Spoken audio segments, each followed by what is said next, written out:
tonight we don't just step into history, we step into the smoke.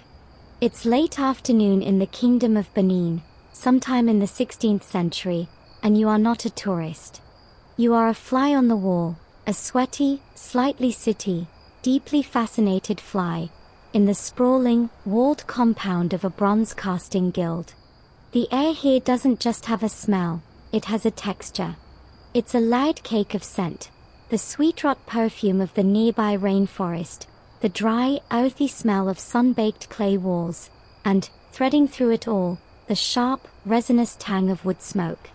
Not campfire smoke. This is purpose-made smoke, the exhaust of industry and art. You hear it before you see its source, a low, resonant hum of activity, the rhythmic thud of pestle and mortar, the soft, sliding scuff of bare feet on hard-packed earth. This is the sound of a machine made of people, warming up. You're standing at the edge of the compound as the equatorial sun begins its swift, decisive plunge towards the horizon. There's no gentle dusk here. One moment the world is bathed in a thick, golden syrup of light. The next long, inky shadows stretch like fingers from the clustered workshop huts and the great, barn-like main foundry. You're grateful for the fading light's mercy, because frankly, you stick out. Your clothes, your posture, the confused look on your face, it all screams outsider. And in a place like this, a guild with royal patronage, guarded secrets, and a process considered as much spiritual as technical, an outsider who asks too many questions probably won't survive the week. Let's be real, you'd likely be considered a spy for a rival kingdom or, worse, a conduit for malicious spiritual forces. Neither ends well. So we'll keep a low profile. We're here to observe, to feel the heat on our skin, to understand the weight of the wax and the gamble of the pour. This isn't about stealing trade secrets, it's about appreciating the monumental human effort, the sweat, the prayer, the sheer, stubborn genius that goes into creating what the world will one day call the Benin bronzes. They are not just art. Out here, in the gathering twilight, they are power, history, and ancestor, all mixed into a molten stream and poured into clay. So, before you get comfortable, take a moment to like the video and subscribe, but only if you genuinely enjoy what I do here. Because honestly, if you're not into spending a virtual evening in a smoky, 500-year-old West African foundry, my other stuff is probably going to weird you out, too. Now, dim the lights, and let's ease into tonight's journey together. You trudge forward, the hard earth cool and packed smooth by generations of feet following this same path. The guild compound isn't a random cluster of huts, it's a planned ecosystem. Smaller, domed structures for storage and individual work line the perimeter. At the heart of it all is the main foundry, its wide, arched entrance yawning like a mouth, exhaling a breath that's noticeably warmer than the evening air. Figures move in silhouette against the fiery glow deep within its belly. They aren't rushing. Their movements are deliberate, economical, a slow-motion dance against the coming night. You see a young man, muscles gleaming with sweat and a fine sheen of red clay dust, hefting a huge woven basket of charcoal on his shoulder. His breath comes in sharp, focused huffs as he carries his burden towards the furnace's maw. Here's your first mainstream historical fact to ground you. This isn't some primitive, isolated operation. The bronze casting guilds of Benin were highly organized, state-sanctioned, and occupied their own specific quarter in the capital, Edo. They operated under the direct authority of the Oba, the king, who controlled the supply of the most crucial ingredient, the copper and brass manillas, or ring-shaped currency, that arrived via Portuguese traders. The guild system was rigid, with knowledge passed from master to apprentice, often within families, over a lifetime. You didn't just walk in and ask for a job, you were born into it, or you were chosen. That distinctive red clay dust covering everything? It's not just any dirt. The clay used in the casting process was often dug from specific, sacred termite mounds. Why termite mounds? Because the insect's saliva and constant chewing created a clay with an exceptionally fine, uniform grain and a natural binder that made it incredibly strong and heat-resistant when fired. So, you're literally walking on processed bug architecture. Makes your last home renovation project seem a bit less impressive, doesn't it? As you linger at the threshold, a deeper, more resonant sound joins the symphony, the bellows. You can't see them yet, but you feel them. A great, rhythmic whoosh hiss that makes the air in your lungs seem to vibrate in sympathy. With each push, the glow from the foundry intensifies, painting the swirling smoke above the roof in pulses of orange and crimson. It's the forge's heartbeat, quickening. The pace in the courtyard picks up. Another apprentice jogs past with a ceramic jug of water sloshing at his side. An older man with a face etched by decades of fire-gazing shuffles by, his fingers unconsciously rubbing together as if feeling an invisible wax model. The daylight is nearly gone now, swallowed by the compound's own, manufactured sun. The transition is complete. You've moved from the world of day into the world of fire and night. Historians still argue whether the preference for night casting was purely practical, easier to judge the color of molten metal in the dark, or deeply spiritual, a time when the veil between the world of the living and the world of the ancestors, whom these plaques and heads would honor, was at its thinnest. As you take your first step into the foundry's mouth, the heat wrapping around you like a heavy blanket, you suspect it's probably both. You step from the twilight into a realm defined by elemental fury. The main foundry isn't just a hut, it's a cathedral dedicated to heat.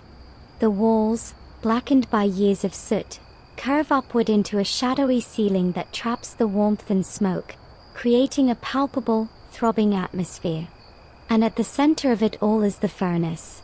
It's not some fancy brick contraption you might imagine from a later European foundry. This is a primal beast, a wide, bowl-like pit dug into the earth, lined with thick, ficute clay.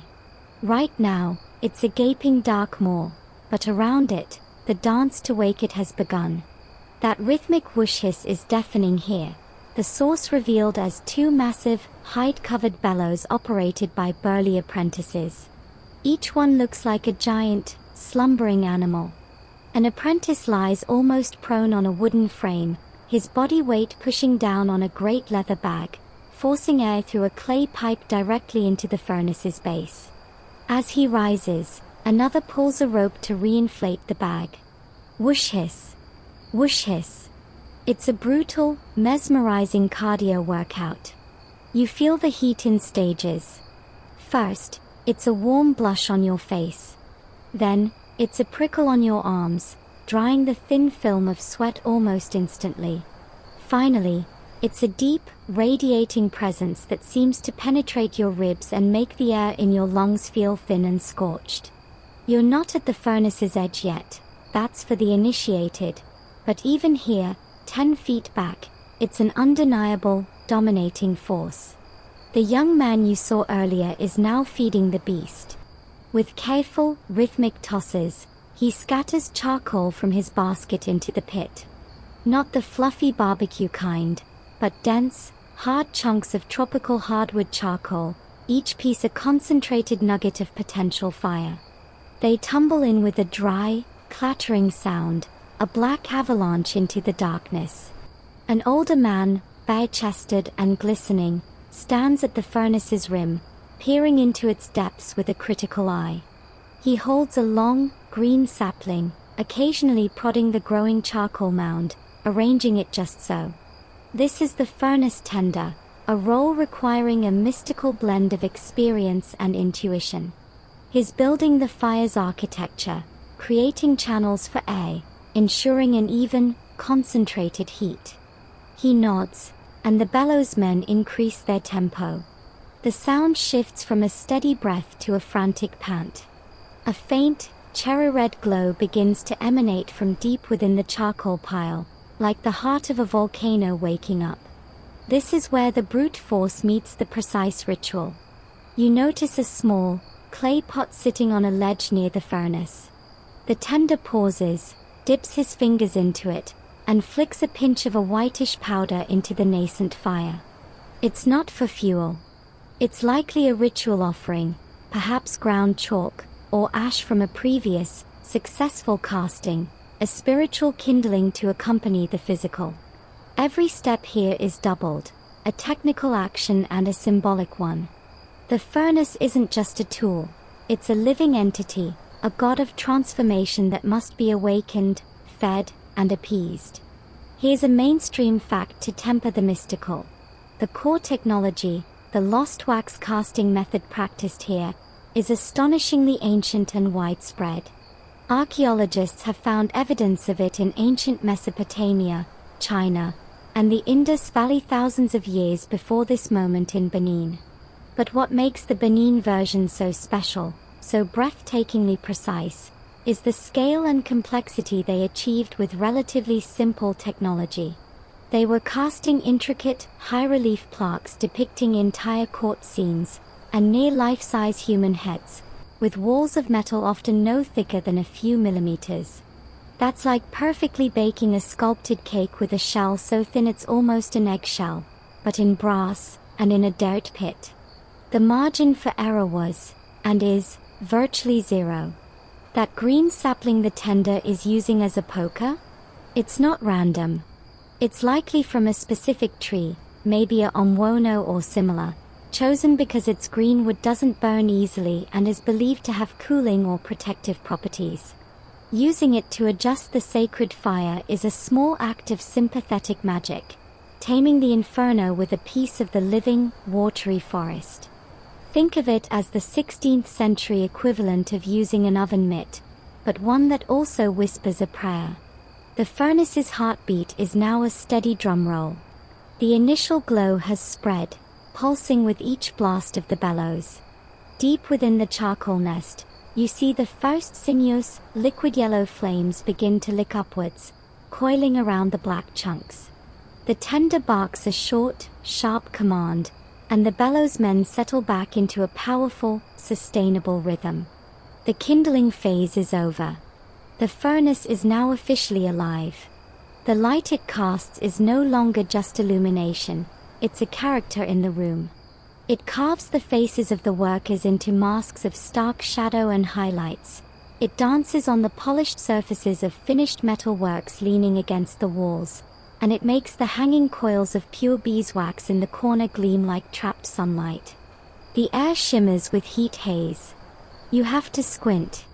The noise, the heat, the movement, it's overwhelming, a sensory barrage that feels both chaotic and perfectly choreographed.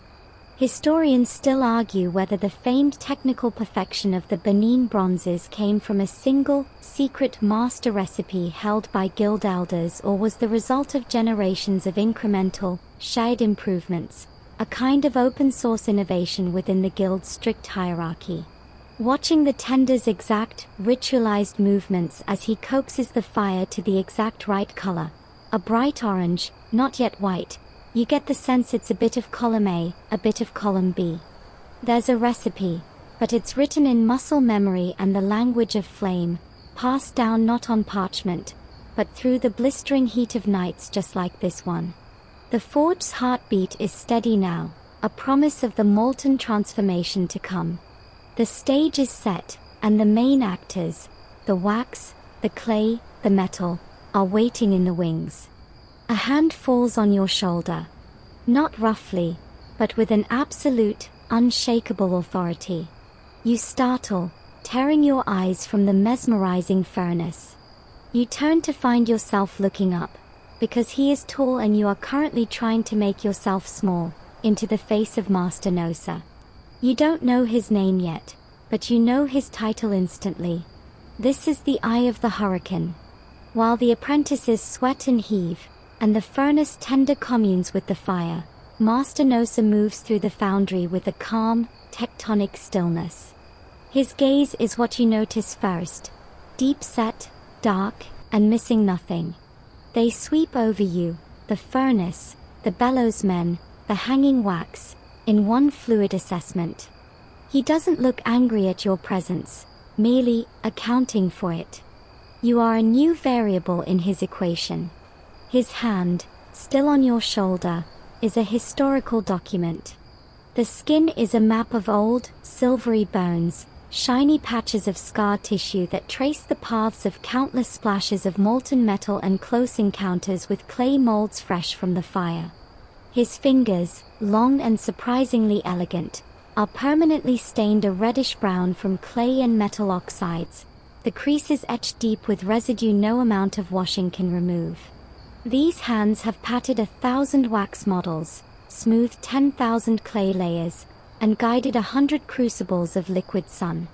They are tools of supreme precision, and right now, one of them is steering you gently but firmly away from the furnace's direct glare, towards a slightly quieter corner where finished molds rest on beds of sand. He releases your shoulder and points a clay-crusted finger at a line of these molds. They look like bizarre, lumpy clay eggs, or perhaps the fossilized hearts of some strange beast. Each is about the size of a human head, with stubby clay tubes, the gates and vents, protruding from them. "You watch," he says, his voice a low rumble that cuts through the foundry's din without effort. It's not a suggestion. You see. You do not touch. His instruction is complete. His meaning is clear. Your survival tonight depends on observation, not participation. You are to be a sensory sponge, not an apprentice. Given the potential consequences of a mistake here, a ruined week's work, wasted precious metal, spiritual offense, you find this arrangement perfectly wise. Master Nosa turns his attention to a workbench where a wax model sits, a beautiful, intricate sculpture of a leopard's head, its mouth open in a silent snarl. This is the original, the temporary masterpiece. He doesn't pick it up immediately. Instead, he closes his eyes for a long moment, his lips moving silently. He's not just checking a mental checklist, he's communing. He might be reciting the names of the ancestors of the guild, calling on the spirit of the leopard, or asking Augun, the god of iron and all metallurgy, for a steady hand and a flawless paw. This is the other half of his mastery. The technical skill is prodigious, but it's welded to a spiritual framework that justifies and sanctifies the act of transformation. He is a priest as much as an engineer. A mainstream historical anchor.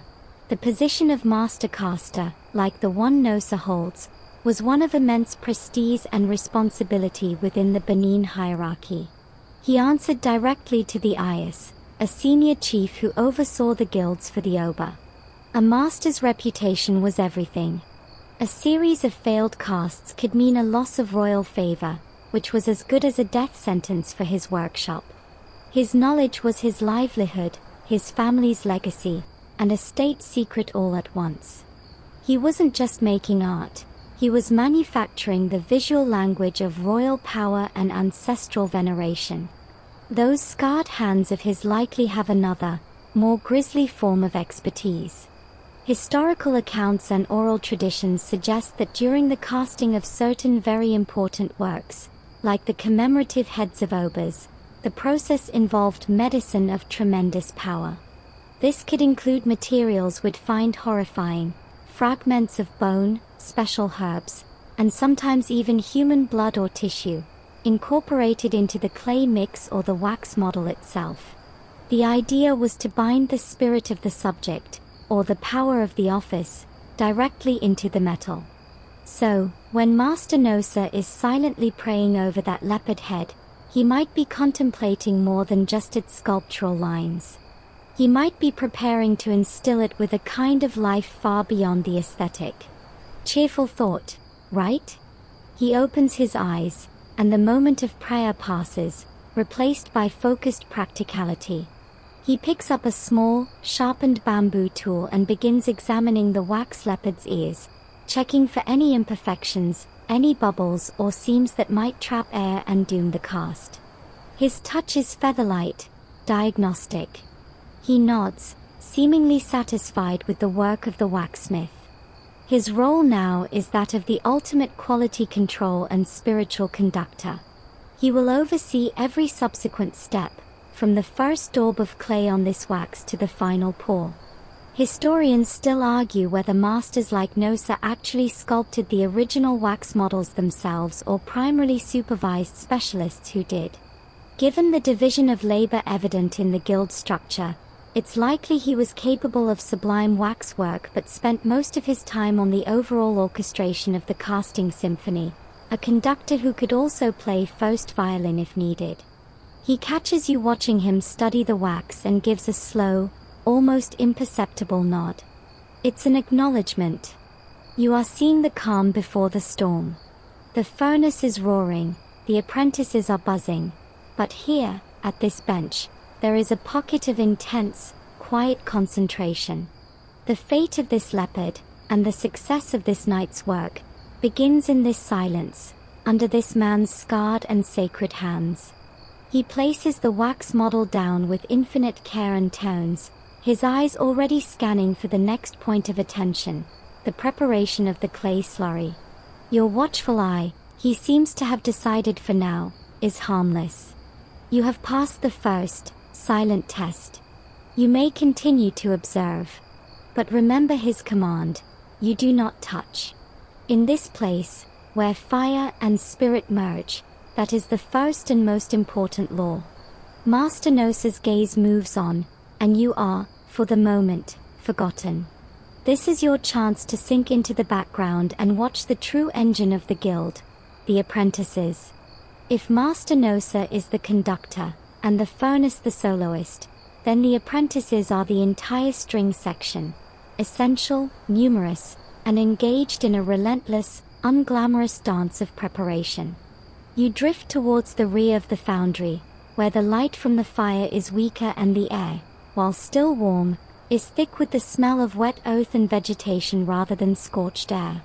Here, in what you might call the prep station, the youngest members of the guild, boys maybe 10 to 15 years old, are engaged in work that requires more patience than strength. One, his face a mask of solemn concentration, is grinding something in a large stone mortar. You lean closer. It's a mix of dry, fibrous material, chopped up palm fronds, you think, and what looks like fragments of baked clay. He pounds with a heavy pestle, reducing it all to a fine, gritty powder. This isn't busy work.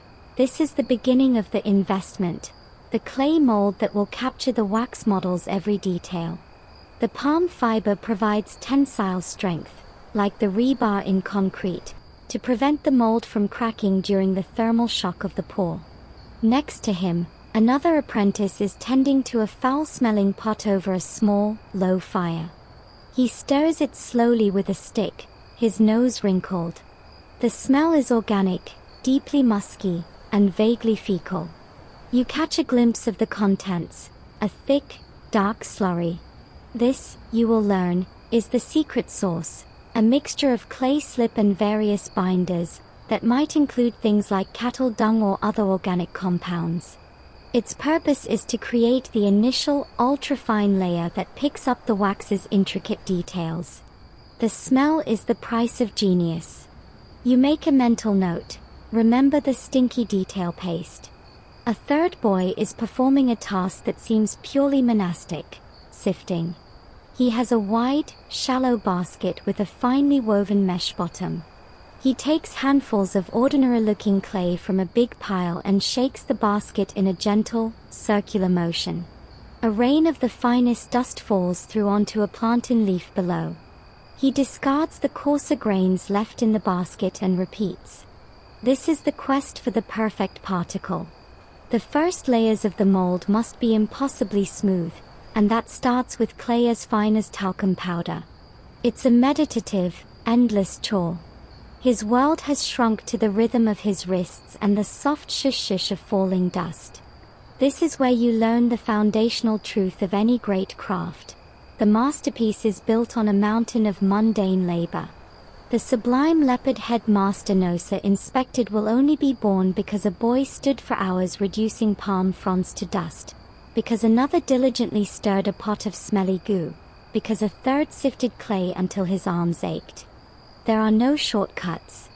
The genius of the Benin bronze isn't just in the artistic vision. It's embedded in this grinding, stirring, sifting repetition. Each flawless cast is a pyramid, and these apprentices are hauling the foundational stones. Here's a mainstream fact to give their labor context. The apprenticeship system in the Benin guilds was famously long and rigorous. A boy might enter as a child and not be considered a journeyman capable of independent work for a decade or more. The first years were exactly this, the drudgery of material preparation. It was a test of patience, obedience, and resilience. By the time an apprentice was allowed to even touch a wax model, he would have an intimate, physical understanding of every material in the process. His knowledge was in his muscles and his nose. That stinky slurry the one apprentice is stirring? Its efficacy wasn't just chemical. The choice of organic binders was likely also symbolic. Using dung, for instance, especially from a powerful animal like a cow, might have been seen as transferring that animal's strength or vitality into the mold, making it tough enough to survive the birth of metal. Other recipes, hinted at in obscure oral histories, might have included materials like the burnt shells of snails or specific types of termite earth, each chosen for a perceived property: slipperiness, hardness, cohesion. It was materials science via the medieval bestiary. So next time you see a museum label saying bronze head, remember, it might literally be held together by ancient, sacred cow poop. You watch as the sifter finishes his pile of fine dust and carries the leaf over to the boy at the mortar. They combine their products, the powder and the dust, in a larger vessel. The stirrer brings over his now cooled slurry. With careful, practiced motions, they begin to mix it all together with water, kneading it like dough. It's a precise alchemy of dry and wet, coarse and fine. They aren't just making mud. They are engineering a material that must perform contradictory miracles. Be plastic enough to capture microscopic detail, strong enough to hold tons of pressure, porous enough to let gases escape, and fragile enough to be broken away from the metal later. Their young hands work the mix, feeling for the right consistency. It must be smooth, like the cream on top of milk, but with body. One of them dips a finger in, pulls it out, and examines the coating. A slight nod. It's ready.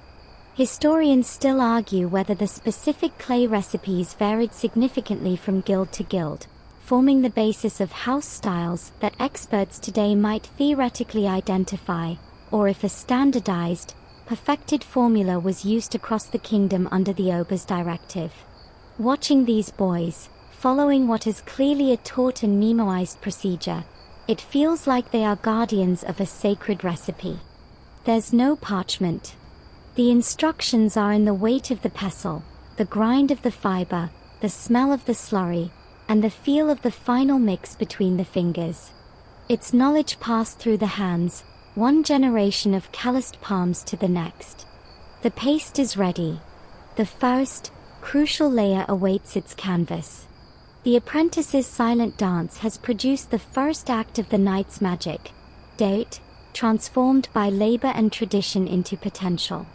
A new commotion draws your attention back to the foundry's entrance. Two older apprentices, their chests heaving, are hauling in a heavy, hide-wrapped bundle slung on a pole between them. They lower it with a solid thunk that speaks of serious density. Master Nosa is there instantly, using a small knife to cut the leather cords. As the wrapping falls away, the furnace light glints on a sight that makes the breath catch in your throat. Metal. But not as finished art, as raw, potential energy. These are ingots. But they are not the tidy, stamped bricks you might imagine. Some are roughly cast into flat, cross-shaped forms. Others are unmistakably manillas, open-ended bracelets or rings.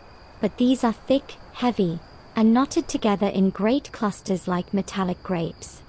Their color is a dull, yellowish brass, with here and there a flash of darker, redder copper. This is the lifeblood of the entire operation. This is what the furnace's fury exists to transform. This is also the anchor point of a vast, intercontinental economic web. Master Nosa picks up one of the cross-shaped ingots. It's about the size of his handspan.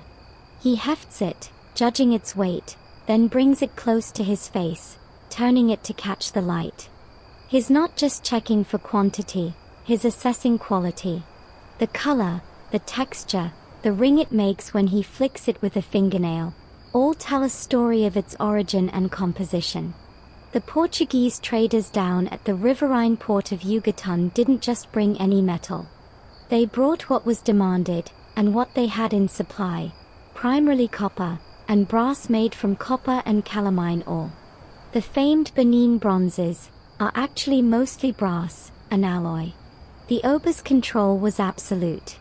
He received the metal as tribute or traded for it with pepper, ivory, and slaves, then distributed it to the guilds as he saw fit. The weight of this hide bundle represents royal favor, economic power, and human cost. An apprentice brings over a large, flat stone anvil and a heavy, blunt hammer. Master Nosa selects a few of the knotted together manillas and places them on the anvil. With powerful, echoing blows, he begins to break them apart. The sound is a sharp, percussive clang that cuts through the softer foundry noises. It's the sound of money being literally broken. These manillas were a primary currency of the West African trade. So, in a very real sense, they are beating coinage into art. Each blow is a transformation of economic value into cultural and spiritual value.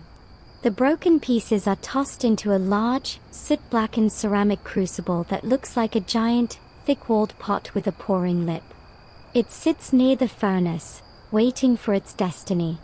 Here's your mainstream historical fact, the brutal economics behind the beauty. The Portuguese arrival in the late 15th century dramatically increased the volume of metal available to Benin.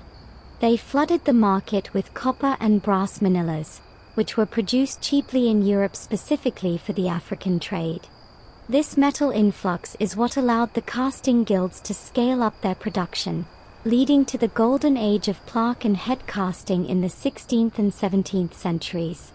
So, the splendor you're witnessing is directly tied to global trade routes, European industrial production, and a complex, often tragic, exchange of goods. The exact composition of that metal in the crucible is a cocktail of history. Spectroscopy on actual bronzes shows a wild mix: copper, zinc, lead, tin, sometimes with traces of silver or even gold. Some of this is deliberate alloying, but a lot of it is because the source metal was scrap.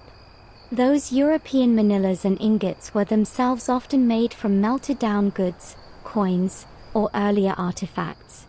So, within that crucible, there might be molecules from a Roman coin, a medieval German church bell, and a Portuguese sailor's button, all about to be reborn as the furrowed brow of a Benin queen mother. The Benin brass is a literal melting pot of global history.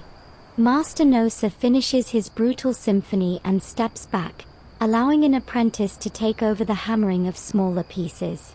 The crucible is about a quarter full with jagged, metallic shards. They look dull and inert. It's impossible to believe that in a few hours, this pile of broken money will be a glowing, liquid river. The master now moves to a small leather pouch at his waist. He loosens the drawstring and pulls out a few smaller, darker lumps of metal. These he handles with even greater reverence. One might be a piece of tin, used to adjust the alloy's fluidity. Another might be a fragment of a previous, failed casting, spiritual seed metal to guide the new pour. He might even add a tiny, precious nugget of gold, not for color, but as an offering to the spirits of the metal and the ancestors, to ensure their blessing on the cast. He drops these into the crucible atop the pile of brass. The act is solemn, a chef adding his final, secret spices. Historians still argue whether the casters of Benin had a precise, scientific understanding of metallurgy, knowing, for instance, that adding tin lowered the melting point, or if their alloy compositions were the result of empirically discovered, ritualized recipes. Given the consistency of the metal in surviving pieces, it was likely a powerful combination of both. They knew what to add through tradition, and they knew when it was right by the color and behavior of the molten metal, a knowledge written in the language of light and viscosity. The crucible, now charged with its metallic burden, is carefully moved by two apprentices using long, greenwood poles slipped through its handles. They lift it with a grunt and place it gently on the very edge of the furnace's rim, where the radiating heat will begin to warm it slowly, preventing thermal shock. The metal is now in its antechamber. The king's copper, the trader's brass, the master's sacred additives, all are together, awaiting the baptism of fire. The economic has become the material. The next transformation will be elemental. The furnace has settled into a sustained, roaring orange inferno. The bellowsmen have found their grim, enduring rhythm, their bodies slick with sweat that traces paths through the soot and clay dust on their skin. The heat is now a solid thing, a wall you feel against your face when you look towards the pit. It's in this moment of peak elemental force that Master Nosa signals for a pause. Not in the work, but in the sheer physicality. He raises a hand, and the bellowsmen slow, then stop, their great leather lungs deflating with a final, sighing hiss. The sudden relative quiet is shocking. The roar of the fire drops to a crackling murmur, a beast fed and content, for now. Master Nosa walks to a small, low altar you hadn't noticed in the shadowed corner opposite the furnace. It's a simple affair, a smoothed laterite stone slab, upon which sits a single, unglazed ceramic bowl and a small, carved wooden statue of a figure with one hand holding a hammer, the other a machete. Augun, the god of iron, of war, of tools, and of the forge. This is his domain as much as anyone's. An apprentice scurries forward with a small, covered pot. Master Nosa takes it, removes the lid, and the air is instantly flooded with a new, rich, and pungent scent, palm oil. It's a deep, orange-red oil, with a smell that's nutty, earthy, and faintly smoky. He pours a generous libation into the bowl on the altar. The thick, viscous oil pools and gleams in the firelight. Then, from a gourd at his waist, he sprinkles a few grains of what looks like white chalk or powdered eggshell over the oil. He claps his hands once, sharply, bows his head, and begins to speak in a low, rapid cadence in Edo. You don't understand the words, but the intent is unmistakable: invocation, supplication, a calling in. He is thanking the ancestors of the guild, those master casters whose knowledge flows through his hands. He is praising Augun, asking for his steady influence over the fire and the metal, so that the transformation may be clean and the forms whole. He is likely also addressing the spirit of the animal whose likeness is captured in wax, the leopard, a symbol of the Oba's ruthless authority. He is drawing a circle of spiritual safety and sanction around the volatile physical process about to unfold. This isn't a separate religious moment tacked onto the real work, it is the foundational layer of the real work. Without this, the technical skill is just dangerous play. The smell of the palm oil, warm and organic, mixes with the scorched mineral scent of the furnace and the earthy clay smells. It's a bizarre olfactory cocktail, sacred, industrial, and deeply human all at once. The apprentice who brought the oil now presents a single, fresh kola nut on a leaf. Master Nosa takes it, breaks it into segments, the number of segments is likely significant, and places one in the oil-filled bowl as an offering. He pops another into his own mouth, chewing slowly, the bitter astringency of focus for thought. He offers a piece to the lead bellowsman and the furnace tender. They accept and chew with solemn nods. The ritual binds the team. They are not just co-workers, they are participants in a consecrated act. Here's a mainstream historical fact about this practice. libations and sacrifices to Augun and ancestral spirits were, and in many places, still are, a non-negotiable part of any enterprise involving metal, from blacksmithing to casting. Augun is a fundamentally ambiguous deity, a civilizing force who provides tools and protection, but also a violent, dangerous god who demands respect. To work with metal without acknowledging him was to invite catastrophic failure, injury, or spiritual pollution. This ceremony is as much about practical risk management as it is about faith. You're appeasing the literal spirit of the thing that can melt your flesh. That palm oil isn't just any oil. For a ceremony like this, it was likely fresh red palm oil, extracted specifically for ritual purposes, not the cooked oil used for everyday food. Its vibrant red color symbolizes blood, life, and potency. In some traditions, the oil itself was seen as a conduit for prayers, its sheen reflecting the spirit world. And the act of pouring it, a slow, deliberate stream, was called feeding the stone, a direct transfer of vitality from the human world to the realm of the ancestors and gods. So that rich, pungent smell filling the foundry? That's the smell of a metaphysical power cable being plugged in. The brief ceremony concludes as swiftly as it began. Master Nosa claps his hands again 3 times. The bellows men return to their positions. With a nod from the master, they heave, and the whoosh hiss resumes, breathing the furnace back up to its full, roaring fury. The spiritual thread has been established. The work is now sanctified. The transition is seamless. One moment, the air is thick with prayer and palm oil. The next, it's vibrating with heat and mechanical noise. But the mood has shifted. There's a subtle, collective straightening of spines. The glances exchanged between the men are more focused, more charged. The mundane tasks of preparation are over.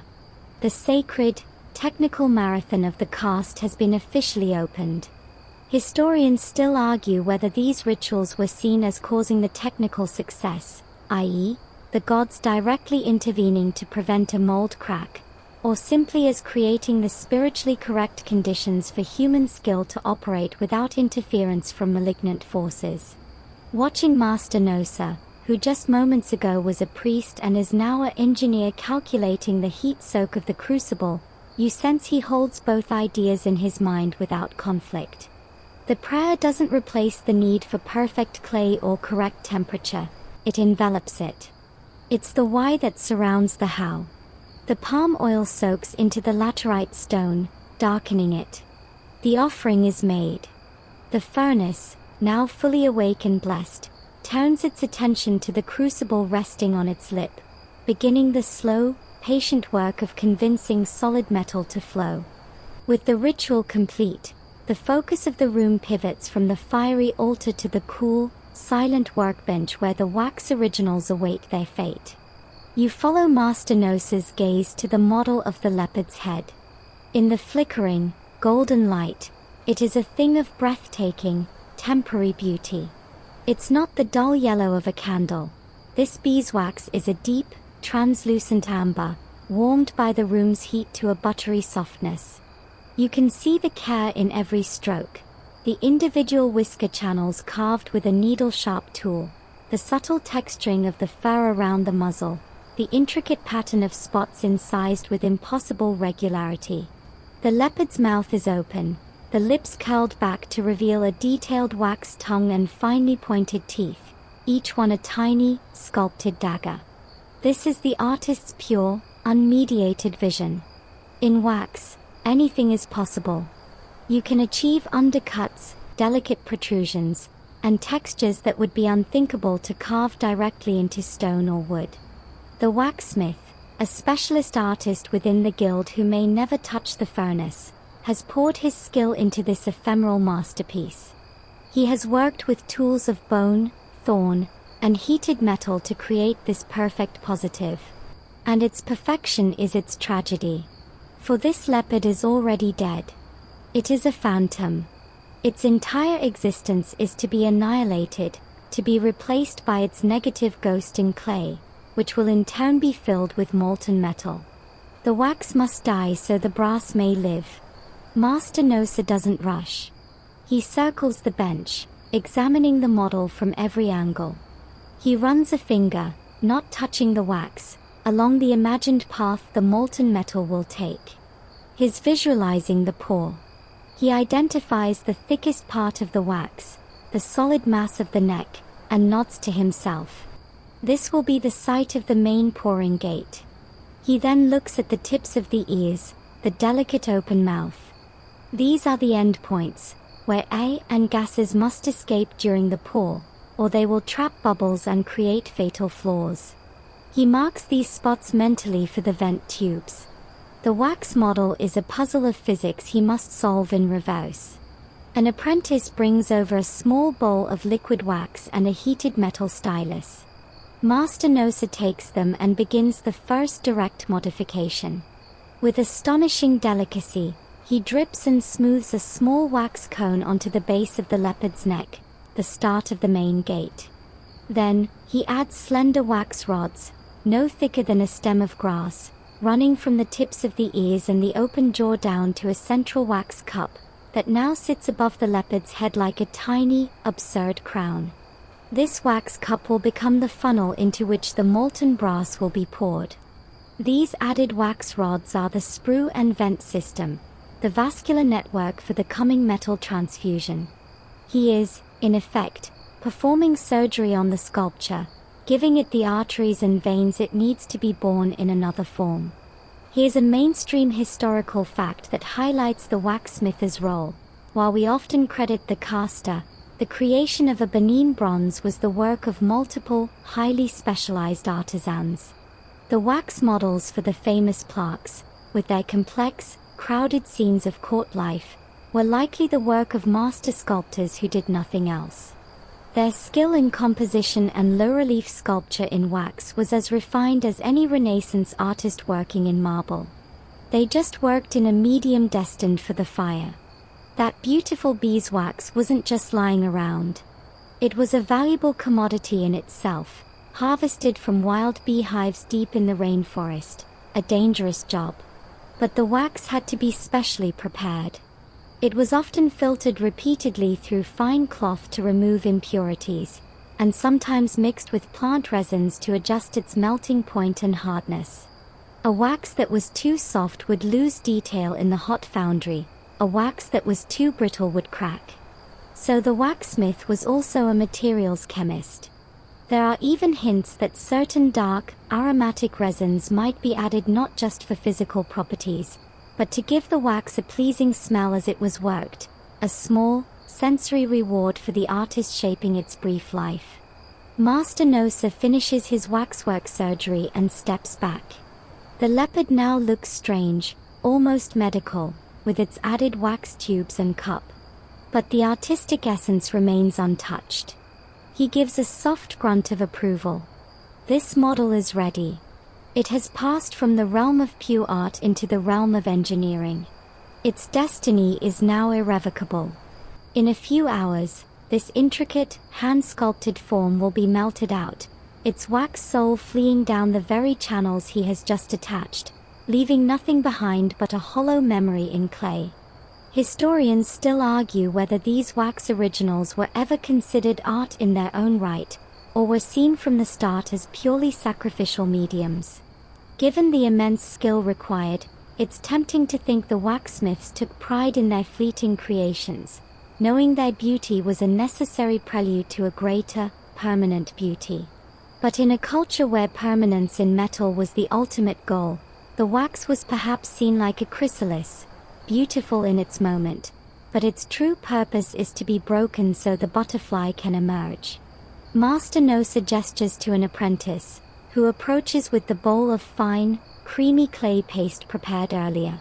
The moment of preservation has arrived.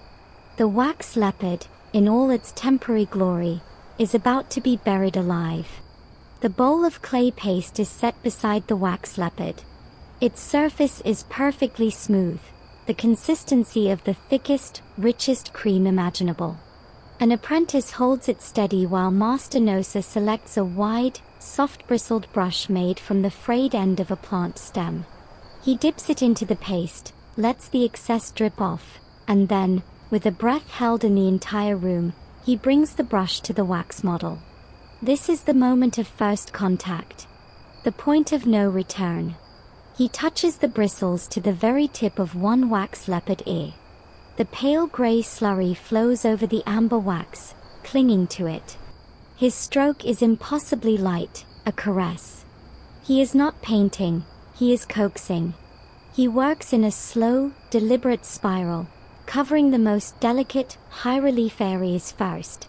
The ears, the open mouth, the textured fur of the brow. This first layer is everything. It must capture every single detail.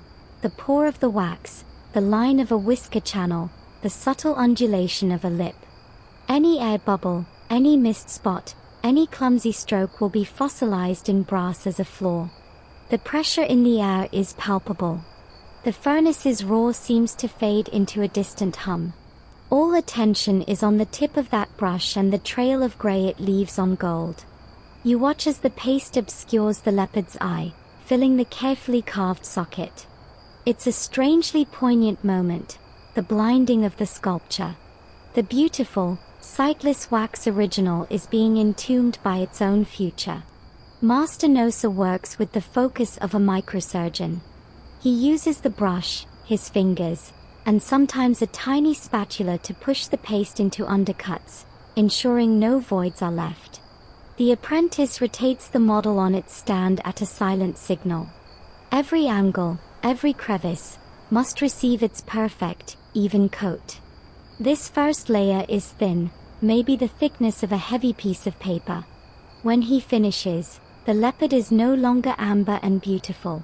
It is a dull, grey ghost of itself, its form just visible beneath the opaque slurry. He sets the brush down and immediately begins the next phase with his bare hands. From a second pot containing a slightly coarser mix, the one with the finely ground palm fiber, he takes a pinch and begins dusting the wet surface. He sprinkles the dry powder over the model, patting it gently so it adheres. This is the key to building thickness without losing detail. The dry grains soak up moisture from the wet layer below, creating a bonded, composite shell. It's like building up a sculpture with papier-mâché, but on a microscopic, incredibly high-stakes level. He dusts, pats, rotates. Dusts, pats, rotates. The leopard's form becomes fuzzier, thicker, but the underlying shape remains true. Now, the other apprentices step in.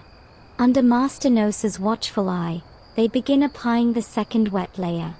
They use their hands now, dipping their fingers into the paste and smearing it on with careful, even pressure. The goal is uniform thickness.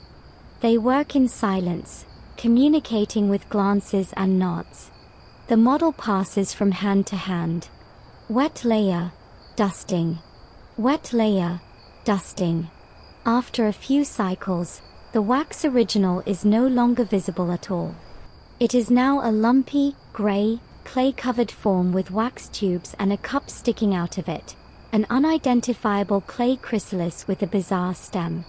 The artistic beauty is gone, hidden under the pragmatic shell of its cocoon. Here's a mainstream fact about this process. The technique you're watching is the direct, centuries-old antecedent of the modern investment casting process used today to make everything from jet engine turbine blades to dental crowns. The principles are identical: a wax model, a ceramic mold built in layers, the wax melted out, metal poured in. The Benin casters had perfected an industrial process that would remain state-of-the-art for another 400 years. Their innovation was in the specific, local recipes for their ceramic slurry and the sheer artistic ambition of the models they used. The temperature and humidity in the foundry tonight are critical for this stage. If the clay layers dry too quickly, they can shrink and crack, pulling away from the wax and creating fatal gaps. If they stay too wet, the mold won't have the strength to survive the furnace. The casters are at the mercy of the night air. They might use slow, smoky fires at a distance to gently control the ambient humidity, or cover the molds with damp leaves to slow drying. It's an endless, silent negotiation with the environment. Every step is a balance, a tightrope walk over a pit of ruined weeks of work. Master Nosa inspects the now substantial clay form, running his hands over it, feeling for thin spots, soft spots, any irregularity. He seems satisfied. The initial burial is complete. The wax leopard is sealed in its first clay tomb. But this is just the inner sanctum. The mold is still delicate, fragile. It couldn't withstand the thermal and physical pressures of the pour. It needs armor. Historians still argue whether the exact number of these fine initial layers was prescribed by tradition, 7, for example, a powerful number in many cultures, or was determined purely by the thickness of the wax model and the judgment of the master. Watching the repetitive, ritualistic application, wet, dust, it feels numbered, like the verses of a familiar prayer. The inner mantle is complete. The next layer will be of an entirely different, much tougher character. The clay-smede apprentices step back, wiping their hands on ragged cloths. The fine, detail-capturing work is done. Now comes the brute force. The mood in the foundry shifts from one of delicate precision to one of earthy, muscular labor. Two older apprentices drag forward a large, shallow pit filled with a mixture that looks like wet, chunky mortar. This is the coarse outer jacket mix, and its smell announces its presence before you even see it. A pungent, farmyard aroma that cuts through the wood smoke. This is where the legendary dung ash armor comes into play. The mixture is a rough amalgam of ordinary clay, sand, chopped grass or straw, and the secret ingredients, powdered charcoal and, as the name suggests, ashen likely animal dung. The dung, usually from cattle, has been dried and powdered. It isn't just a filler. When fired, the organic material burns out, leaving microscopic channels that make the final mold more porous, allowing gases to escape during the pour. The ash, often from previously fired molds or specific types of wood, changes the chemical composition of the clay, helping it withstand thermal shock. It's a recipe born of deep, empirical materials science, discovered and refined over generations of catastrophic failure and hard-won success. An apprentice hefts a great glob of the coarse mix onto the workbench with a wet thwack. Master Nosa, sleeves now rolled up past his elbows, dives in with his bare hands. He begins packing the chunky material around the delicate, grey clay form that contains the wax leopard. This isn't about finesse, it's about structural integrity. He slaps on great handfuls, pressing and kneading them into a seamless, thick shell around the inner core. Other apprentices join in, working on opposite sides, building up the thickness evenly. They are creating a clay pressure vessel.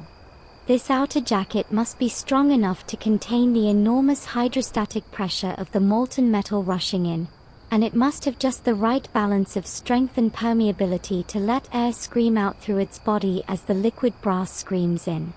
The smell of the wet dung clay is earthy, organic, and unmistakably barn-like.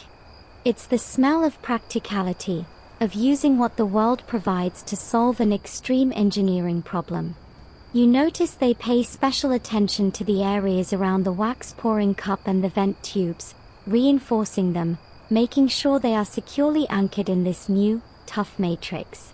The lump on the bench grows rapidly, transforming from a recognizable, leopard-shaped core into a large, ovoid clay boulder, from which the wax gates and vents protrude like stubby, absurd antennae. It looks like a giant, mud-colored seed pod, or the egg of some prehistoric, mineral-based bird. Once the mass is built up to Master Nosa's satisfaction, a thickness of perhaps 4 or 5 inches all around, the finishing touches are applied. They use smooth river stones to burnish the outer surface, compacting it further, eliminating cracks. They carve shallow channels in the clay, sometimes in decorative zigzags or spirals, from the high points of the mold down to the base. These aren't just decoration, they're additional escape routes for gases, a way to visually map the mold's ventilation system.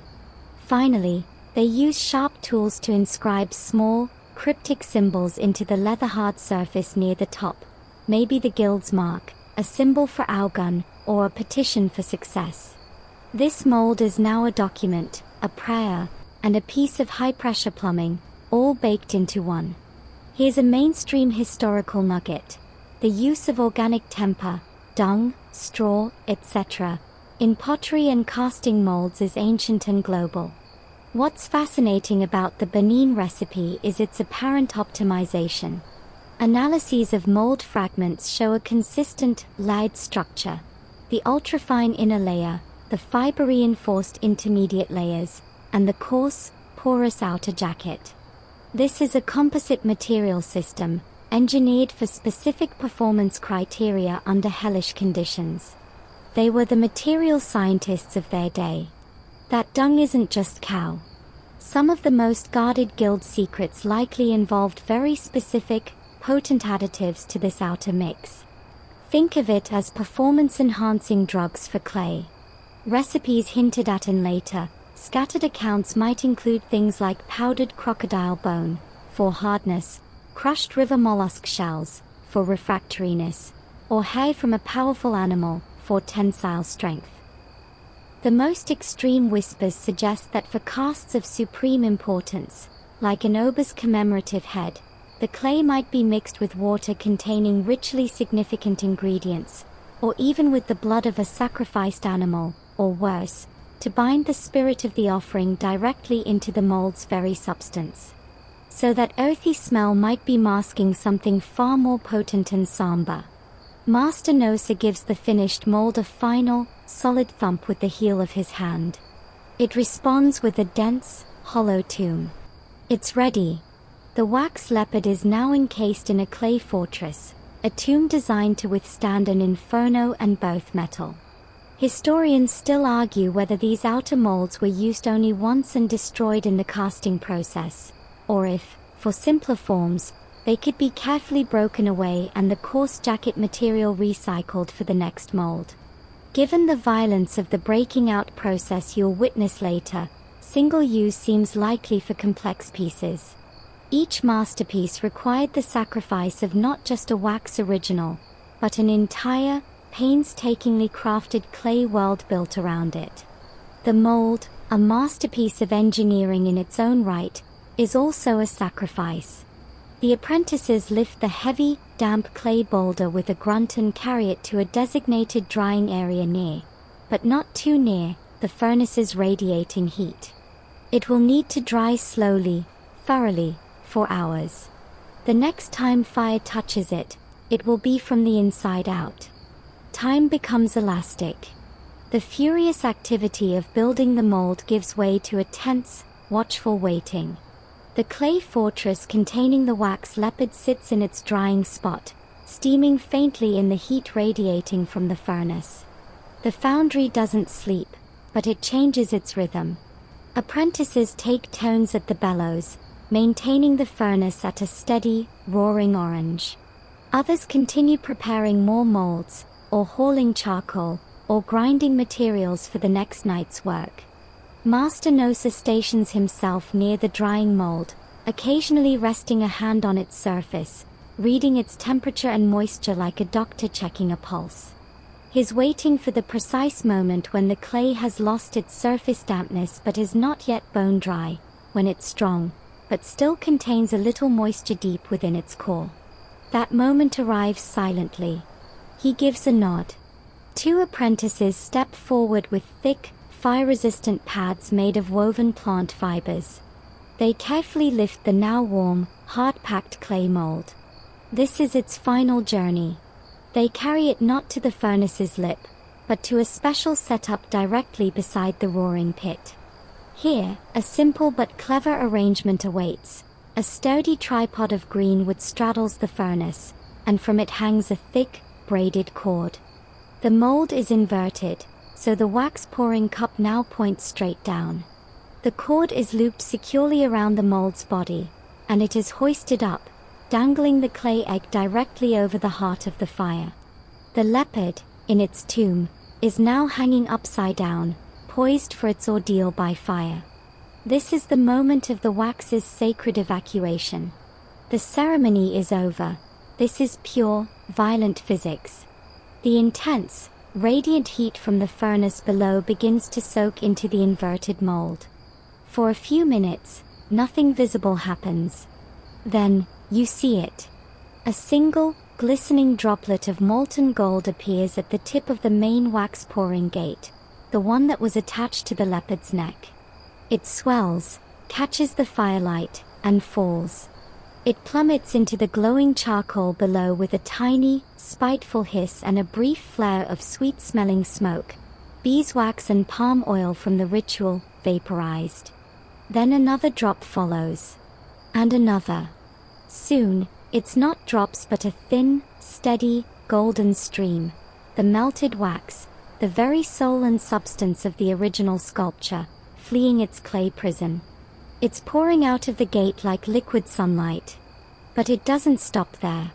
Soon, from the smaller vent tubes around the mold, the ones leading from the ears and mouth, more golden threads begin to weep, then flow.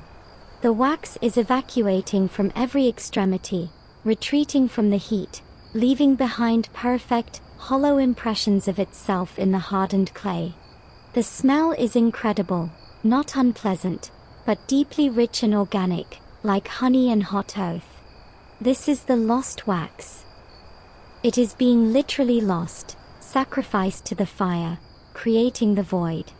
The name of the entire millennia-old technique is being acted out before you in this slow, mesmerizing drip-drip pour of amber liquid. The original is gone. All that remains of the artist's hand is an empty space. The process takes time.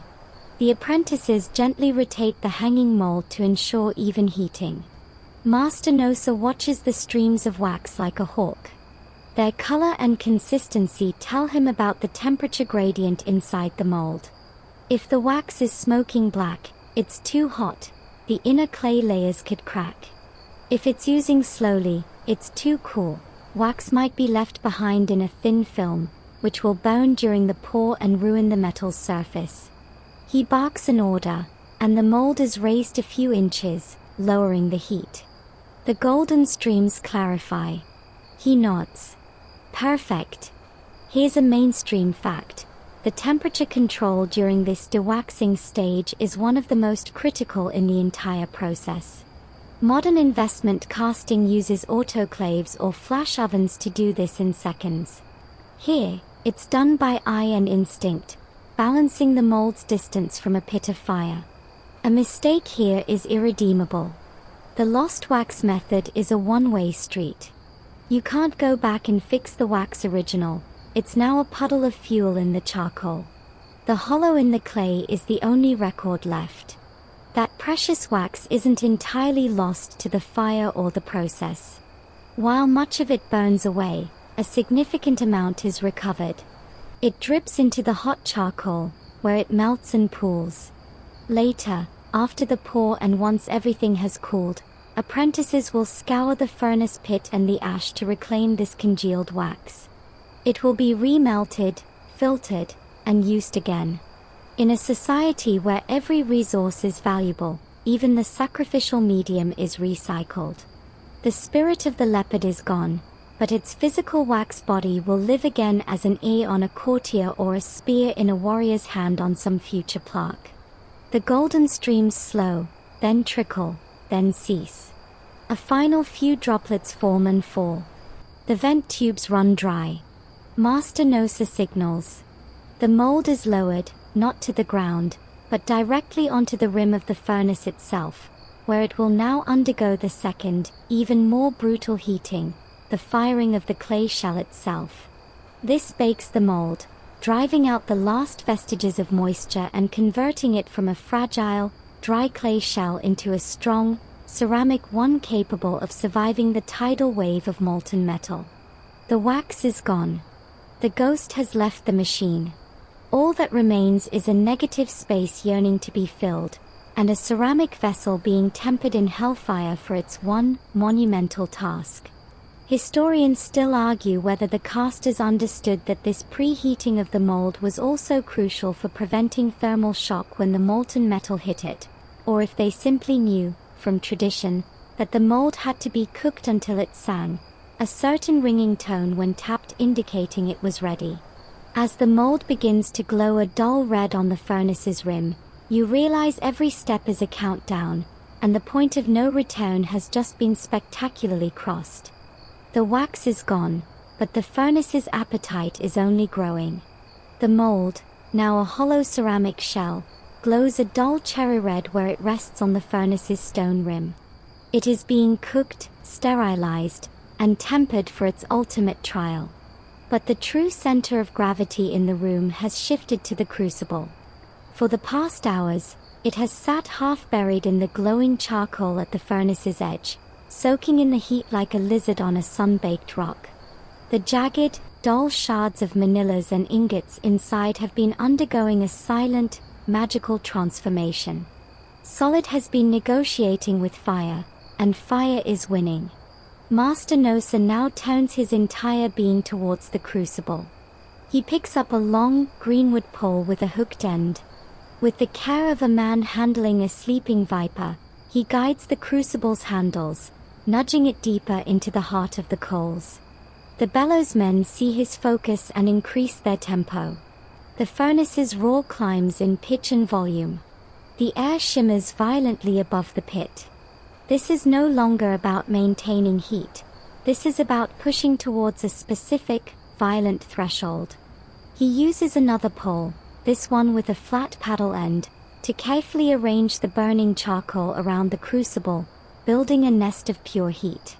He is a midwife to a metal bath. You can't see inside the crucible yet, but you can see the effect of its changing contents on the light. The red glow of the furnace begins to be challenged by a different, more intense color emanating from the crucible's mouth. A searing, solar yellow. Then, as the moments stretch, the yellow deepens, whitens, becomes almost unbearable to look at, a tiny, contained piece of noon sun buried in the coals. Master Nosa peers into the crucible, his face illuminated by its hellish glow, his features stripped of detail by the blinding light. He is reading the metal.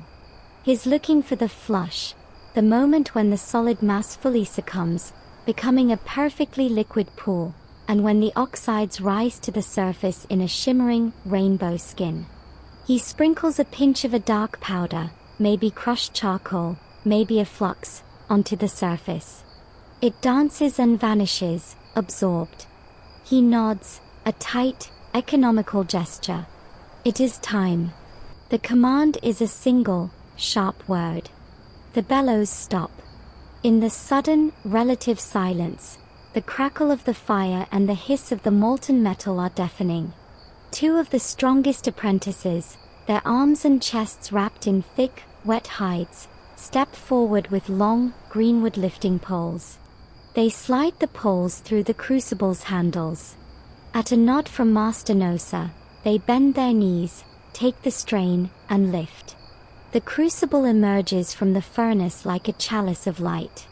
It is blinding. The molten brass inside is not just hot, it is alive.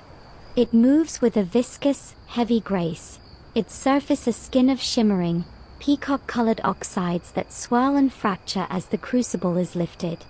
The light it casts is elemental. It bleaches color from the room, turning everything into stark contrasts of white glare and black shadow. The heat radiating from it is a physical force, a wave that makes everyone instinctively flinch back, including you. It's the heat of a star brought to earth. They carry it, this vessel of liquid sun, with a slow, solemn, deliberate pace. There is no room for a stumble. No room for a tremor. Each step is measured, sacred. The distance from the furnace to the hanging mold is only 10 feet, but it feels like a mile. The entire foundry holds its breath. All other work has ceased. Every eye is fixed on the crucible and the white-hot lip of its pouring spout. They position themselves under the inverted mold, which is still hanging from its tripod, its own pouring cup gaping open beneath it. Master Nosa moves in close, a small, clay tablet in one hand. He uses it to gently skim the dross, the impurities and oxides, from the surface of the molten metal. He peels away the rainbow skin, revealing the pure, liquid gold-white brass beneath. It is a heart-stoppingly beautiful and terrifying sight. He gives the signal. The apprentices tilt the crucible with an agonizing slowness. For a second, nothing.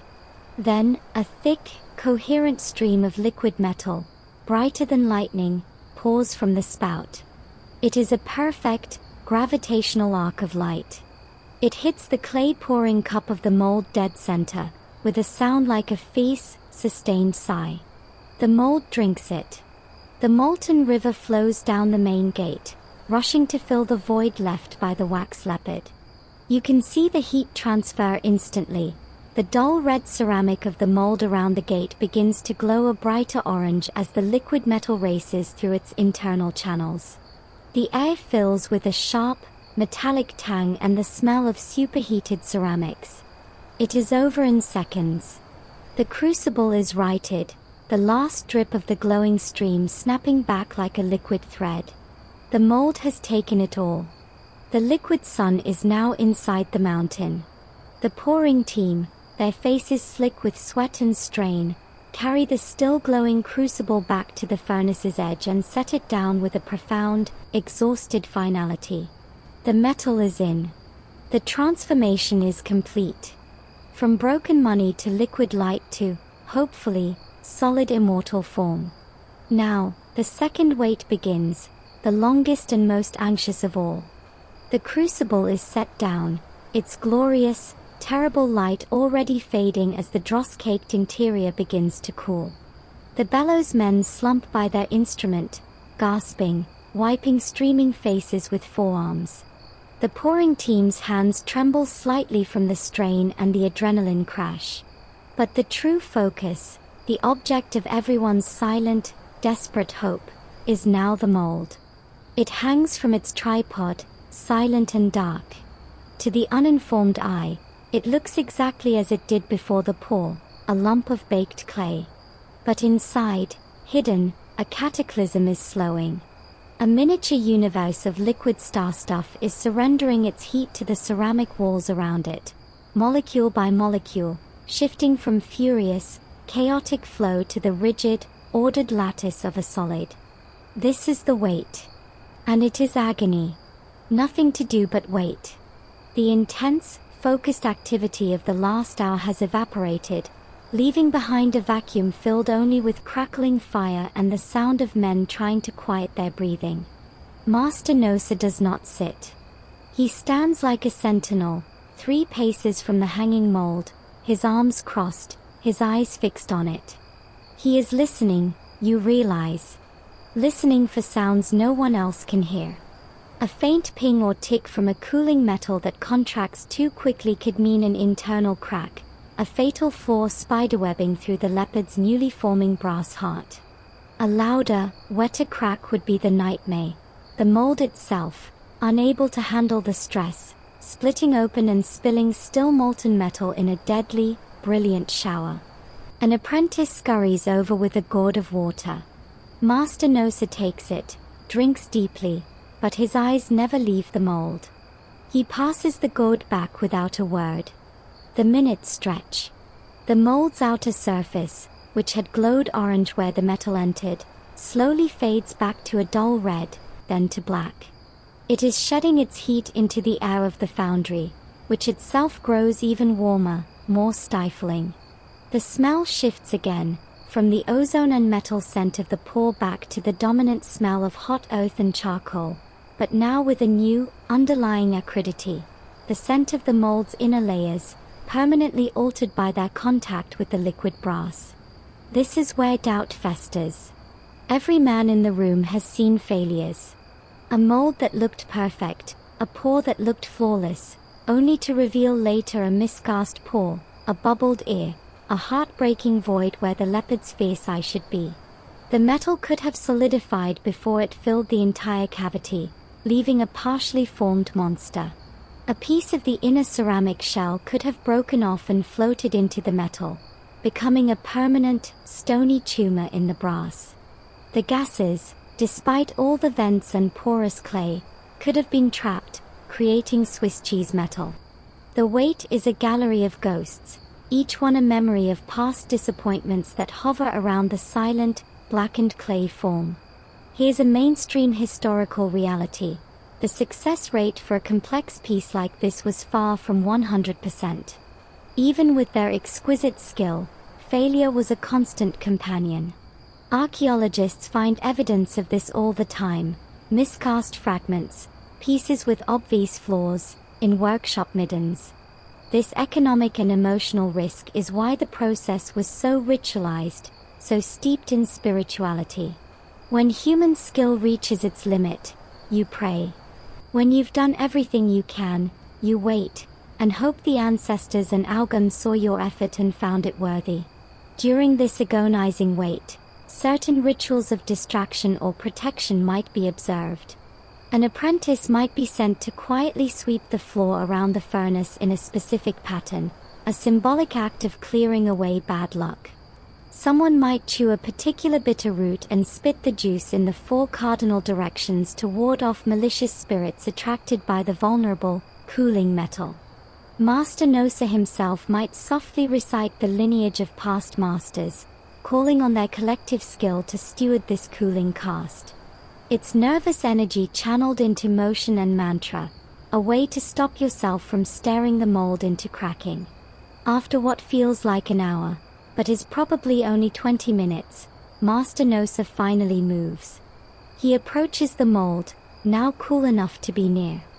He doesn't touch it. Instead, he kneels and puts his ear close to the clay surface.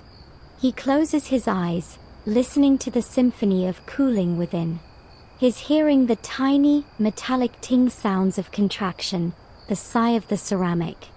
He stays like that for a full minute, a statue of concentration. Then he stands, his face unreadable. He gives a single, slow nod to the room.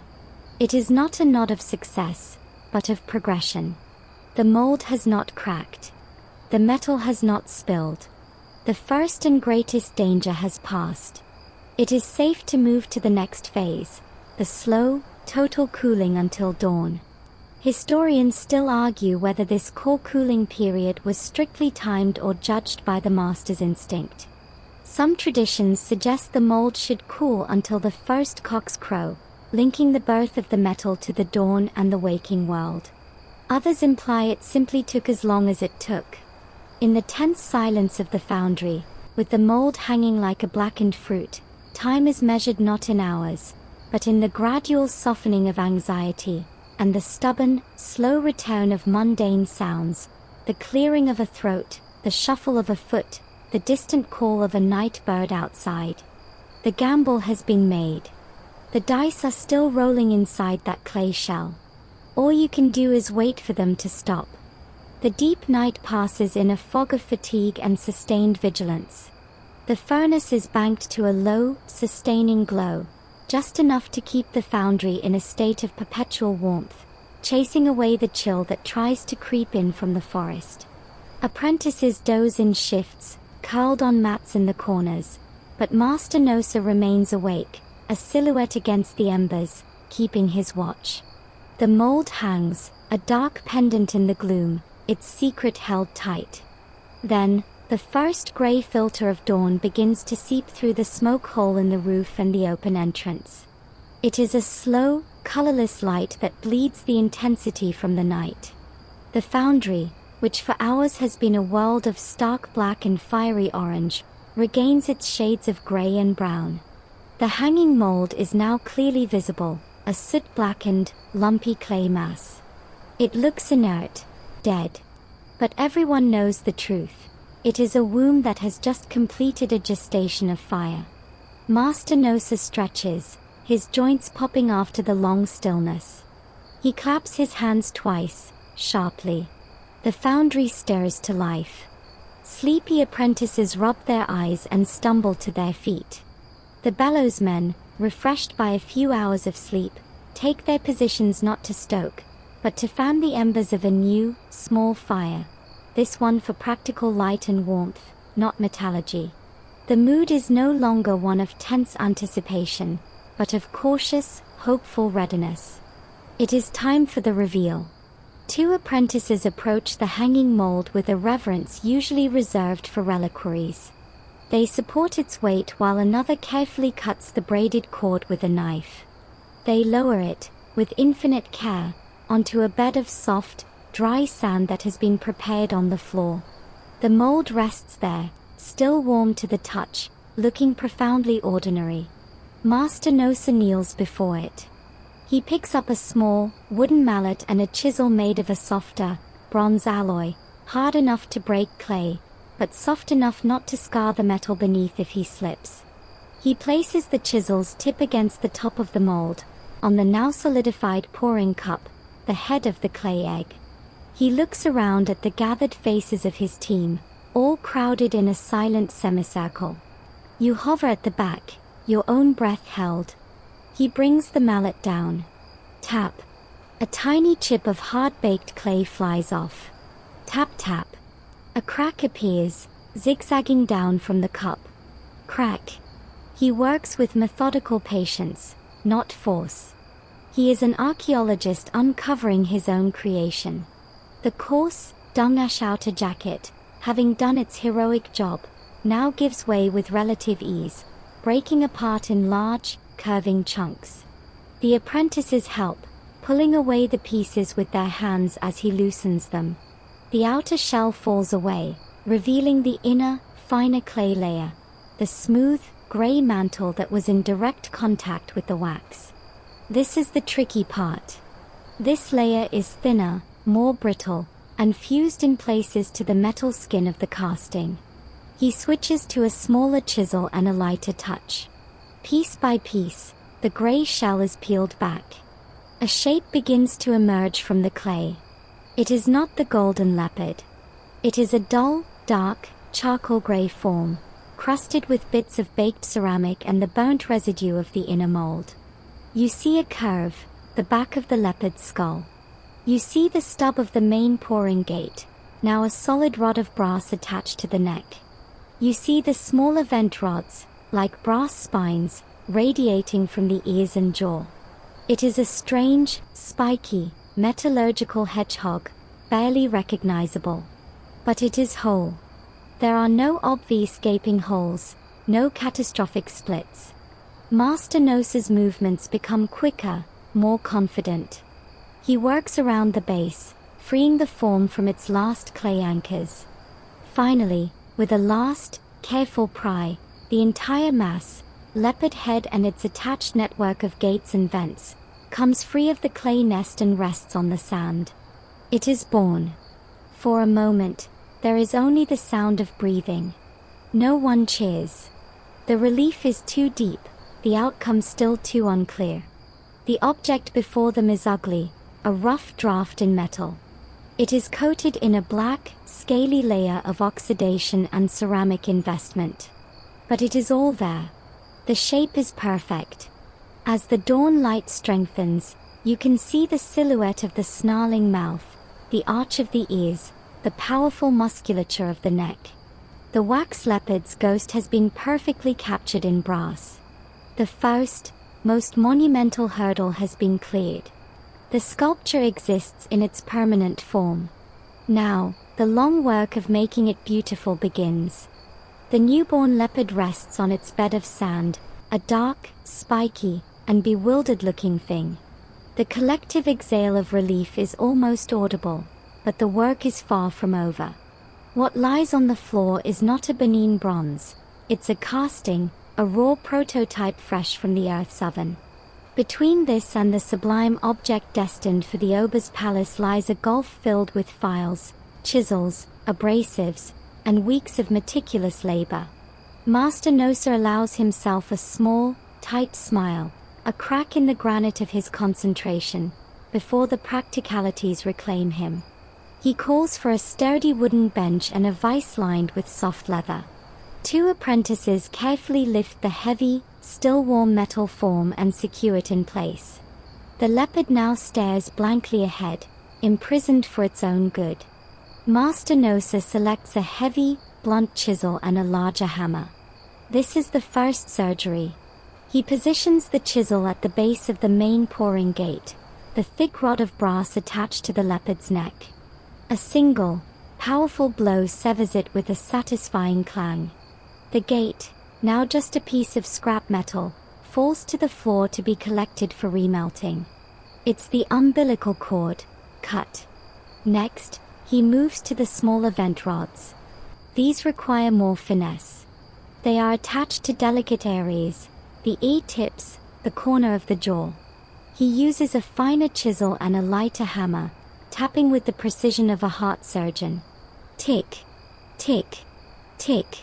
One by one, the brass spines are removed, leaving behind small, rough stubs where they were attached. The leopard is beginning to shed its metallurgical afterbirth. An apprentice is already there with a pair of bronze tongs, collecting every severed gate and vent, no matter how small. This brass is not wasted. It will return to the crucible another night. Now, the true artistry of the metalsmith begins. Master Nosa puts down the hammer and picks up a file. It's a flat bar of roughened iron, its surface etched with coarse grooves. He begins on the neck, where the main gate was removed. Long, grating strokes of the file level the jagged stump, blending it into the contour of the leopard's muscular neck. The sound is harsh, a rhythmic scrape scrape scrape that sets your teeth on edge. Metal filings, bright and coppery, curl away from the file and fall like glittering dandruff. Underneath the file's bite, the true color of the brass begins to peek through, a warm, pale gold beneath the dark oxidation. He moves to the face, carefully filing down the stubs of the vents near the ear. This is nerve-wracking work. One slip, one too aggressive stroke, and he could mar the fine detail of the ear's rim or flatten the subtle curve of the jaw. His touch is impeccable, a blend of firm pressure and featherlight control. He uses progressively finer files, moving from the coarse bastard file to one with teeth as fine as sandpaper. The rough, cast skin of the leopard is being gently planed away, revealing the smoother metal beneath. The overall form is becoming clearer, but it's still a matte, scratchy surface, like new gold before it's polished. An apprentice brings a small brazier with a low fire and a pot of something dark and viscous. Palm oil again, but this time mixed with fine sand or powdered pumice. Master Nosa dips a pad of soft bark into this abrasive paste and begins rubbing it over the filed areas. This is the beginning of the polishing process, the slow coaxing forth of shine. The swish-swish of the pad is a gentler sound, a promise of the luster to come.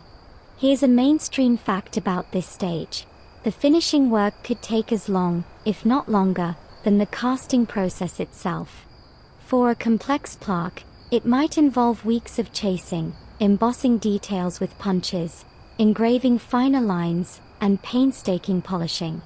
Different finishes were used. Some pieces were left with a smooth, golden brass patina, others were chemically treated, possibly with plant acids, to darken recessed areas for contrast, and the most prestigious might have had specific features, like leopard spots or royal coral bead regalia, inlaid with copper or even thin strips of pure iron. That abrasive paste isn't just sand and oil. Recipes for the final polish were closely guarded. They could include the finest ash from particular woods, powdered dried river reed, or even the silicious skeletons of microscopic diatoms harvested from riverbeds. The final polish might be achieved with the smooth inside of a specific plant and leaf, or the soft, felt-like underside of a certain tree's bark. The goal was a mirror shine, and the means were a meticulous, natural world pharmacy of abrasives. Master Nosa works for an hour on just the head and neck, removing the major traces of the casting process. He stops, steps back, and surveys his progress. The leopard's head is now recognizable, free of its extraneous metal, its forms clean and defined. But it is still a rough draft. Its surface is a patchwork of file marks and dull, sanded patches. It has no eyes, no fine whisker grooves. Those finer details are still hidden under a microscopic skin of metal and oxidation. Historians still argue whether the master who oversaw the cast always performed this initial cleaning himself, or if it was delegated to a senior journeyman specializing in finishing. Watching Master Nosa's possessive, careful touch, it seems this is a responsibility he does not relinquish. This is the first intimate contact with the reborn creation, and he is the one to guide it into the world of refined form. The leopard is no longer a prisoner of clay. It is now a patient under the sculptor's tool once more, halfway between the chaos of the cast and the glory of its final state. The filing and initial sanding complete, Master Nosa steps back, his shoulders loosening a fraction. The leopard's head, now liberated from its spiky excrescences, sits solid and whole on the bench. The urgency of the night has bled away with the darkness, replaced by the steady, patient rhythm of daylight work. The foundry is quieter. The furnace is a mound of warm ashes. Most of the apprentices have been sent to rest, their part in this cycle complete. Only a few senior journeymen remain, cleaning tools, sweeping the incredible mess of clay chips, charcoal dust, and metal filings into piles for sorting and reuse. Nothing is wasted. The clay will be pounded back into powder, the charcoal fragments saved for the next firing, the metal filings carefully swept into a pot for remelting. Master Nosa walks to the entrance, you following like a shadow, and looks out. The compound is bathed in the clear, honest light of mid-morning. The rainforest humidity is already gathering, but the air is fresh, scented with green growth and damp earth, a violent contrast to the closed, metallic intensity of the night. He takes a deep breath, not of relief, but of transition. He watches as two other masters from neighboring workshops emerge, sharing a silent, knowing nod across the courtyard. They, too, have spent the night in the company of fire and risk. Their silence speaks of shared fatigue, unspoken competition, and the quiet pride of having, once again, persuaded earth and metal to obey. He returns to the bench, but not to work further on the leopard. That will continue for days. Instead, he performs the final act of this cycle, the ritual of separation. He carefully wraps the rough-cast leopard head in a clean, soft cloth of beaten bark. He ties it securely, then places it in a specially woven basket. This basket will be carried, not by an apprentice, but by a senior journeyman, to the next specialist, the master engraver and polisher, who works in a cleaner, quieter studio filled with light, where the final skin of the metal will be awakened to a mirror shine, where the leopard's eyes will be precisely incised, and its spots may be inlaid with darker metal. This object is no longer his. His part, the dangerous, phonic act of transformation from nothing into something, is done. He has delivered a healthy newborn. Its upbringing into polished adulthood belongs to another. The guild system is a chain, and he has passed his link forward. The foundry feels empty now, a stage after the play has ended. The evidence of the night's epic struggle is everywhere, but it's just debris. The meaning has departed, wrapped in cloth in that basket, on its way to the palace compound. That leopard head, once cool and polished, will be presented to the Oba. It may become part of an ancestral altar, a symbol of royal power placed on a commemorative tusk, or an object of diplomacy given to a visiting chief. It will leave this compound of smoke and sweat and enter the rarefied world of politics, lineage, and spirit. It will become a Benin bronze. Master Nosa finally sits on a low stool, accepting a bowl of cool water and a simple meal of yam from his wife, who has appeared quietly at the entrance. He eats in silence. The work is never over. In a few days, the cycle will begin again. Another wax model will arrive, another bundle of royal metal will be delivered, another night will be spent in negotiation with fire.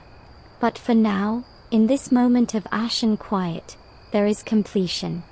Here is your final mainstream historical fact to carry away.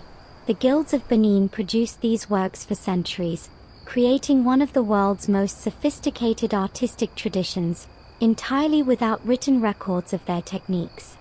Everything you witnessed, the temperatures, the recipes, the rituals, was stored in memory, taught through practice, and refined through generations. It was a river of knowledge flowing through time, and it only stopped when the British expedition of 1897 shattered the kingdom, looted the palaces, and scattered the guilds. The bronzes you see in museums today are the orphans of that rupture.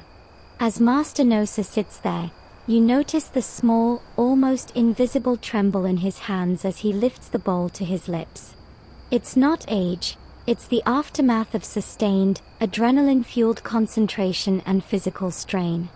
It's the tremor of a man who has held a star in a clay pot and guided it into a new shape. It will fade in a few hours, after rest. But for now, it is the honest signature of the knight's work, written on his own body. The artifact may go to the Oba, but the cost, and the pride, are etched into the master's nerves. Historians still argue whether the casters saw themselves primarily as artists, as technologists, or as priests.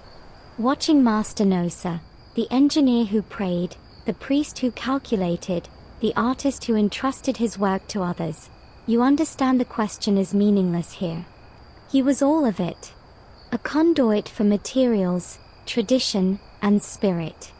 The night was his canvas, the furnace his brush, and the molten metal his fleeting, glorious pigment. And as the morning sun dries the puddles and the compound returns to the rhythm of ordinary day, the truth settles like the fine clay dust over everything. Greatness is not a single moment of inspiration, but a long, sweaty, terrifying, and meticulous night's work, repeated until the hands tremble and the ancestors nod. The furnace's heartbeat has faded to a whisper of warm ash. The scents of palm oil and molten metal have dissolved into the humid morning air, replaced by the green breath of the forest reclaiming its space. Your own senses, stretched taut by the night's relentless spectacle, now begin to soften at the edges. The tension in your shoulders, which you didn't even realize you were carrying, starts to ebb away, following the retreating tide of fire and fear. You have stood in the presence of an alchemy that was as much about faith as it was about physics, where the line between a prayer and a temperature measurement was as fine as the edge of a wax model's whisker. In the quiet that follows great effort, there is a profound sense of peace. The guild compound is not silent. Birds call, a child laughs somewhere in the distance, the gentle sounds of sweeping and sorting continue. But the roaring, all-consuming urgency is gone. It has accomplished its task. The cycle that turned earth, wax, and foreign coin into a vessel for memory and power is complete. That journey, from the silent dread of the cooling mold to the first glimpse of dull, gray metal in the dawn light, is a testament not to magic, but to the magnificent, cumulative intelligence of human hands and human tradition, passed like a sacred torch through generations of masters who knew the language of fire. So let the images settle now. Let the glow of the crucible dim in your mind's eye to a gentle, warm ember. Release the tight focus on chisel tips and clay mixtures. The story is told. The craftsmen, real as the sweat on their skin in your imagination, can rest. Their achievement stands, not as a distant, abstract wonder in a museum case, but as the product of a specific, smoky night, of tired muscles, of hope held tightly in the chest. It connects you, across the gulf of centuries, to the fundamental human act of making, of transforming the raw stuff of the world into meaning. Take a deep, slow breath, and as you exhale, let the last of the foundry's heat drift away. Feel the solid, reassuring weight of your own body settled comfortably wherever you are. The journey is over. The night in Benin has ended, leaving behind only the calm satisfaction of a story fully lived, a process witnessed, a secret, though not stolen, understood. The world outside your window is quiet, waiting for you to return to it, rested, your own inner landscape subtly altered by the echoes of an ancient, fiery peace. Now, let your eyes grow heavy. Let the whispered details of clay and wax and brass blur into a soft, golden haze. You have journeyed far, but you are home. Sleep is calling, gentle and insistent. Allow it to pull you under, into dreams as deep and calm as the cooling mold at dawn, where all that is fierce and beautiful rests, solid and complete, at last.